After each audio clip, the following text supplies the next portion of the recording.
जो भी हमारी सोसाइटी है उसमें आप देखिए कि सबसे ज़्यादा महिलाएं ही प्रताड़ित होती हैं।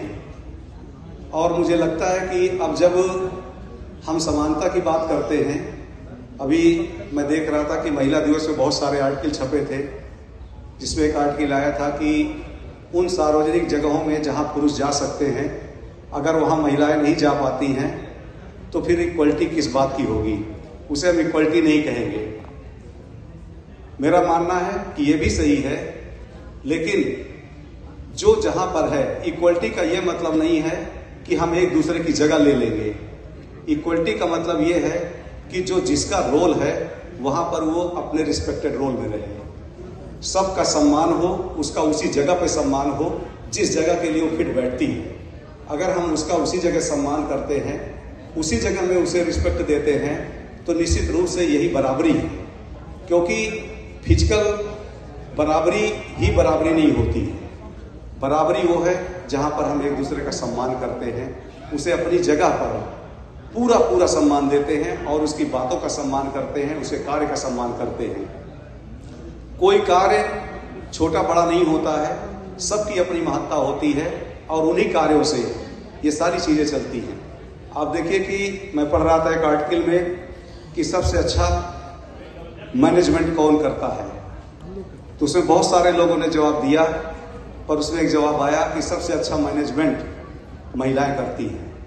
एक ही समय में वो इतनी मल्टीटास्किंग करती हैं कि वो पुरुष नहीं कर सकते हैं। और इसलिए भी कि आप देखिए कि घर में कोई सदस्य अच्छा है, बुरा है, कमजोर है, ताकतवर है, उसको आप रिप्लेस नहीं कर सकते हैं और उन्हीं में ही सबको सामंजस्य बनाना है।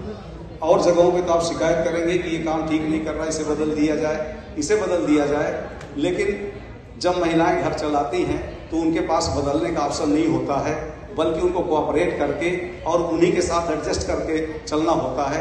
तो मैं समझता हूँ कि इससे बड़ा मैनेजमेंट और कोई नहीं कर सकता है। तो जो महिलाएं हैं, हमारी बहन हैं, बेटियां हैं, उनको बराबर रिस्पेक्ट मिलना चाहिए। हमें उनमें भेदभाव बिल्कुल नहीं करना चाहिए।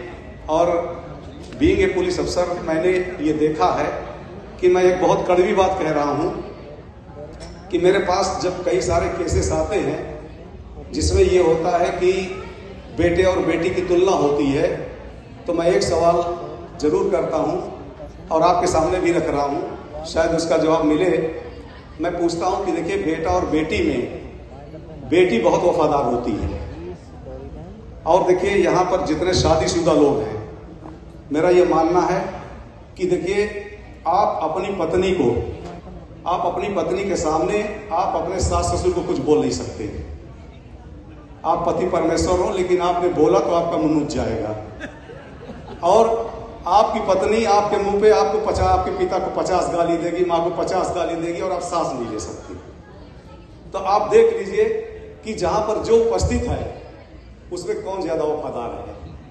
तो मैं हमेशा कहता हूं कि बिल्कुल भी आप महिला से झगड़िए मत, पत्नी से झगड़िए मत। वो इतनी वफादार है, आप उसकी वफादारी कुछ तो सीखिए।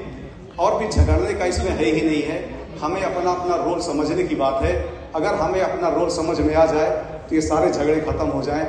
मैं जिनको पुरस्कृत किया गया है, जिनको नहीं भी किया गया है, मैं सबको बधाई देता हूँ। और हमें सबको मिल करके अलग अलग स्त्री पुरुष को नहीं देखना चाहिए, एक साथ एक गाड़ी के पहिए के रूप में देखना चाहिए। जब ये दोनों बराबर चलेंगे तब सोसाइटी में सबका सम्मान रहेगा और सोसाइटी भी बहुत अच्छी हो जाएगी। बहुत बहुत धन्यवाद।